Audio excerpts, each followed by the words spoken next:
Hi friends, breakfast and டின்னருக்கு மசாலா பூரி உருளைக்கிழங்கு பட்டாணி கிரேவி எப்படி செய்யலான்னு பார்க்கலாமா? ஃபஸ்ட்டு மசாலா பூரி செய்யலாம். அதுக்கு ஒரு பாத்திரத்தில் கோதுமை மாவு எடுத்துக்கிறேன். இதோட தேவையான அளவு உப்பு, கொஞ்சம் மஞ்சள் தூள், கஸ்தூரி மேத்தி,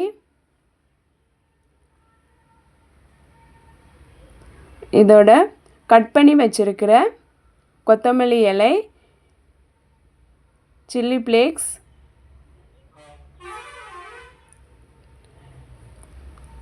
இஞ்சி பூண்டு அரைச்ச விழுது, ஜீரகம், கொஞ்சம் எண்ணெய் சேர்த்து நல்லா மிக்ஸ் பண்ணிவிட்டு இது தண்ணி சேர்த்து சாஃப்டாக பிசைஞ்சு எடுத்து ஒரு 1/2 hour அப்படியே விட்டுருதேன்.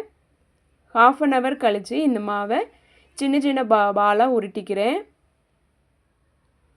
உருட்டின மாவை எண்ணெயில் டிப் பண்ணி தேய்ச்சி எடுத்துக்கிறேன். இப்போது ஒரு வடைச்சட்டி அடுப்பில் வச்சு எண்ணெய் ஊற்றி சூடானதும் தேய்ச்ச இதை போட்டு பொரித்து எடுத்தால் சூப்பரான மசாலா பூரி ரெடி. நாம் பூரி ஃப்ரை பண்ணும்போது இந்த மாதிரி சூடான எண்ணெயை கோதி ஊற்றினோன்னா பூரி நல்லா உப்பெல்லாம் வரும்.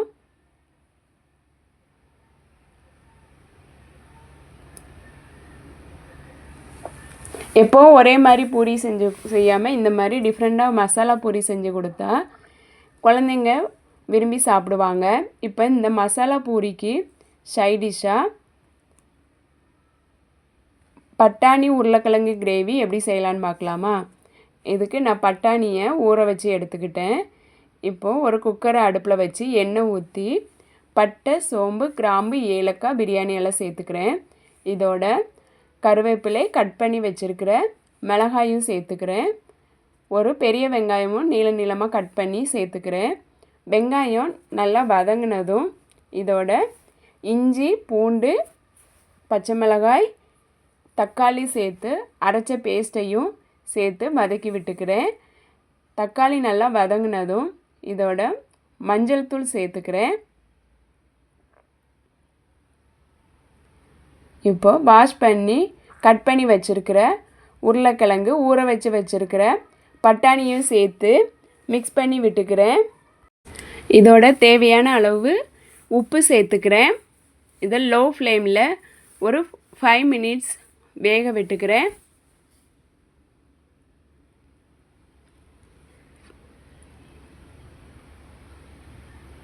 5 minutes கழித்து இதோட தேவையான அளவு தண்ணி சேர்த்து மிக்ஸ் பண்ணி விட்டுக்கிறேன்.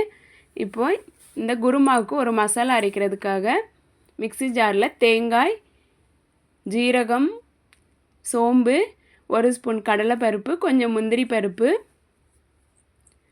ஊற வச்சுருக்கிற கசகசாவையும் சேர்த்து ஃபைன் பேஸ்ட்டாக அரைச்சி எடுத்துக்கிறேன். அரைச்ச பேஸ்ட்டை உருளைக்கிழங்கோடு சேர்த்து மிக்ஸ் பண்ணி விட்டுக்கிறேன். இது குக்கரை மூடி வச்சு ஒரு 3 விசில் விட்டு எடுத்துக்கிறேன். ப்ரெஷர் இறங்குனதும் ஓப்பன் பண்ணி இதோட கொத்தமல்லி இலை தூவி இறக்குனா சூப்பரான உருளைக்கிழங்கு பட்டாணி கிரேவி ரெடி. இது சப்பாத்தி, பூரி, கீ ரைஸ் எல்லாத்துக்கும் சூப்பராக இருக்கும். நீங்களும் இந்த மாதிரி செஞ்சு பாருங்கள். இந்த வீடியோ உங்களுக்கு பிடிச்சிருந்தால் லைக் பண்ணுங்கள், சப்ஸ்கிரைப் பண்ணுங்கள், கமெண்ட் பண்ணுங்கள். தேங்க்யூ.